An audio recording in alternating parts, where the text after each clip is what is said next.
I've told you many times in the past, my biggest downfall as a gambler when I was younger was I simply bet too many games. You probably have gotten a good laugh out of the fact when I've said to you that if there were 25 games on the board, I would figure out a way to bet 26 of them. It was a laugh to you, maybe, but believe me, I was living that nightmare. And it didn't take me long to realize that the key to success was narrowing down a card and finding that one game to hammer, but I had to pay the price along the way. And the reason I always preach to you is no one out there should lose the money like I did and pay that price like I did when you can benefit from my tutelage, my experience, my warnings. Heed my advice. Don't play too many games. But inevitably, what would happen back in those days, and we're talking about the mid 80s, is that I would bet like crazy in baseball. And I would build a massive bankroll in baseball because it's the easiest sport to bet on. And it's a sport that I've made more money on than any other sport. Most handicappers, most gamblers take the baseball season off. I think they're crazy. They're nuts because they don't have the ability to hang in there day in, day out. Just doesn't make any sense to me. I mean, if you're going to do this, you might as well do it right. But inevitably, what would happen is that come football season, I would immediately give it all back. Danny, the bookmaker that I had from, I think he was in Upper Darby, Pennsylvania, was a former high school principal who found that being a book was far more lucrative. There was another guy who I used to meet at, if you're in the Philadelphia area, you're well aware of, I guess there's still a McDonald's in the Andorra Shopping Center parking lot, right off of Henry Avenue. Used to meet a guy there to do pickups and deliveries every single Sunday morning. Yeah, I'd get that free McDonald's meal as I'm handing him over tons of money because it wasn't just me. All the sports junkies, the writers, the announcers I was working with at the time, we were all gambling through these guys, and I was like the conduit at the time. It was really a mess. But there came a point back 1987. That was it. I had to go on a vacation gambling wise. I had lost my entire bankroll. Football had absolutely buried me. I needed something else to bide my time.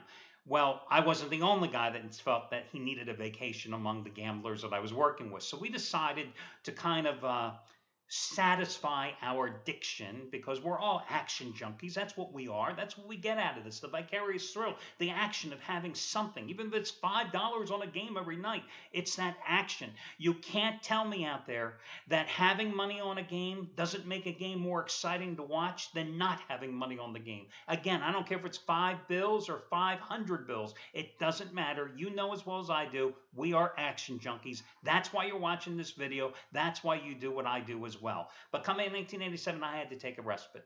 So we started this fantasy league, and it's unlike the fantasy leagues you have now, which can be decided in a day, in a week, whatever. You know, we started day one of the regular season for the NBA, and we carried it right through the end of the regular season. We had this massive draft. We had a 16-team league. We had a 12-player roster. We went all in. And of course, all of us being writers or announcers around sports every day, we were like crackheads when it came to acting as general managers of our team. Not a day went by there wasn't a multiplayer deal. I mean, guys were going so fast, we couldn't even keep the chalkboard that had all the trades listed updated fast enough. You'd come in from your next 8-hour shift and you go up and you go, my God, what did the day shift do? They traded half the damn league. Early in the season, though, I made a trade that absolutely was the key to success for me because I won the damn league by 1.5 points. 1.5 points separated me from second place. I won it. In fact, the top 4 places in this league were separated by 7.5 points. And without a doubt, the key acquisition I made was Portland Trailblazers forward Jerome Kersey. And I bring that up today because I was thinking about that when I read and saw that Kersey had passed away yesterday at the age of 52. Only 52 years old. So young. I don't know where the years went that he became 52. The years passed by, but just a sad, sad story to read about that. Left a wife, left children as well.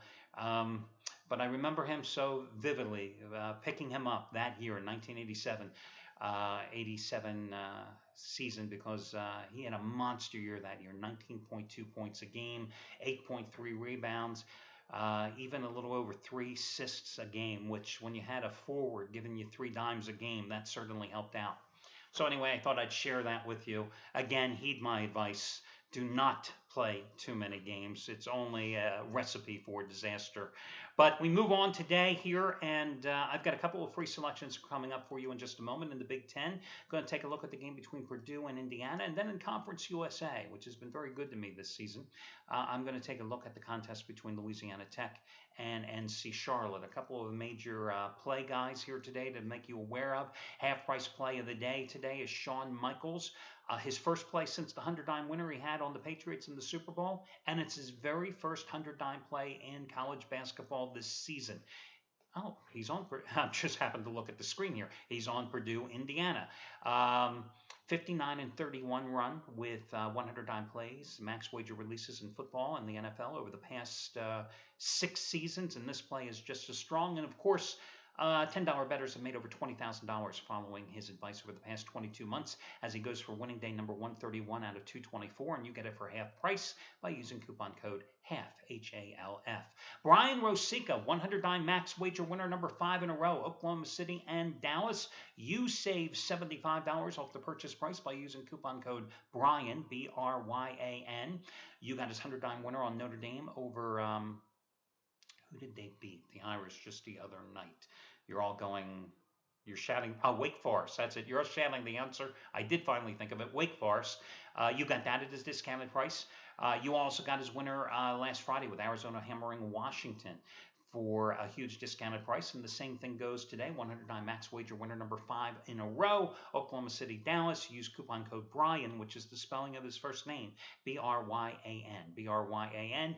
Charity play of the week. Trace Adams. Yesterday, you got his top-rated 1,000-star winner with Xavier and Cincinnati under as the $5 play of the day. Today, top-rated 1,000-star winner number 8 out of 10.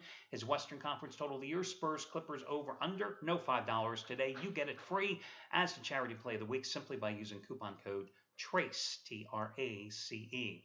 Okay, let's look at your 2 plays here tonight.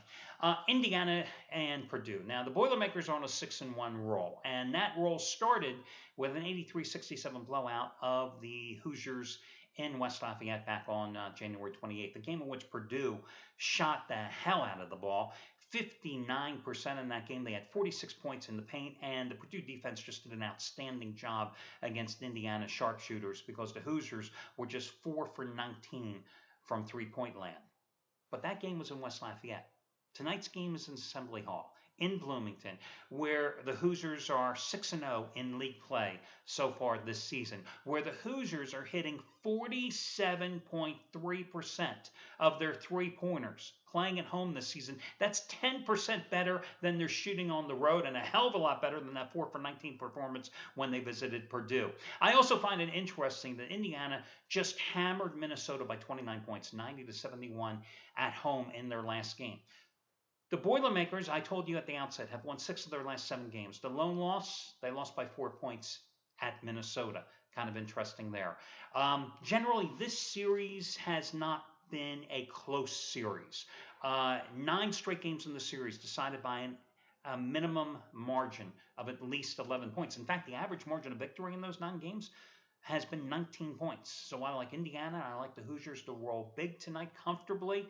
I came this close to making Indiana my best bet tonight, which tells you how much I do like my other selection instead on the Arizona-USC game. Your other complimentary play, I'm going to go with Louisiana Tech as a 4-point road favorite at NC Charlotte. Listen, Louisiana Tech sitting up there at the top of the Conference USA standings, just ahead of Western Kentucky and a UAB.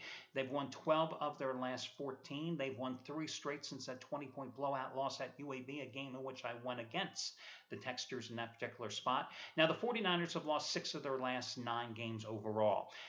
Louisiana Tech prepped for this one by blowing out Florida International 75-42 at home.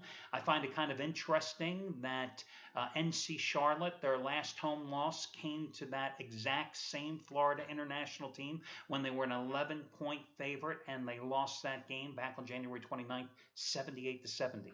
an 11-point favorite, and you lose at home by 8 points to a team that Florida International just beat the hell out of at home by 35 points. Both these teams are high scoring clubs. These, in fact, are the two top scoring offenses in Conference USA and top 50 offenses in the lower 40s in terms of national scoring per game. The difference between these two teams is defense. Listen, Tech gives up 63.7 points a game. Not great, but still 112th out of like 335 Division 1A teams in terms of the overall rankings. Not the case with NC Charlotte. NC Charlotte giving up 72.4 points a game, so that's 9 points more a game. That's 311th in the nation versus LA Tech at 112.